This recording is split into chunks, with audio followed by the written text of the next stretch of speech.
Quality और consistent performance के लिए सिर्फ सिल्वर पंप्स एंड मोटर्स, नाम याद रखना। પહેલાં હું નિફ્ટી મેટલ પર નજર કરું છું બિકોઝ જે ચીનના સમાચારો છે તેને લઈને ટોપ ગેઇનિંગ સેક્ટર આજનું બનતું જોવા મળી રહ્યું છે નિફ્ટી મેટલ અને મેટલ સ્ટોક્સ ફોકસમાં, કારણ કે ચાઇનામાં ફરી એકવાર થોડું લિબરલ થઈ ગયા છે તેઓ પોલિસીઝને લઈને કન્ઝમ્પશન વધારવાની ફોકસ અને સ્વાભાવિક તેની અસર મેટલ સ્ટોક્સ પર આવશે. કયા સ્ટોક તમને પસંદ અને નિફ્ટી મેટલની પણ સાથે વાત કરીએ.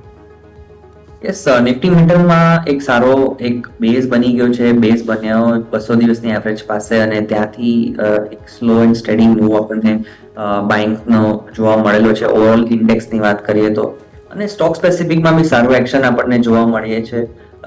બટ આ સ્ટોક્સમાં હજી એટલું ફિનોમિનલ રન અત્યારે નથી જોવા મળ્યું. બટ યસ, જે હિન્ડાલ્કો છે એમાં થોડુંક બાઇંગ જોવા મળ્યું છે, સપોર્ટ બેઝડ બાઇંગ છે. અને બીજો એક સ્ટોક જે મારા રડાર પર આવે છે એ છે નેલ્કો. નેલ્કો એક સારા લેવલ પર છે, સેમ હિન્ડાલ્કોની જેમ જ એનું સેટઅપ છે અને 250 પાસે ટ્રેડ કરી રહ્યો છે. સ્લો એન્ડ સ્ટડી મૂવ આવે છે.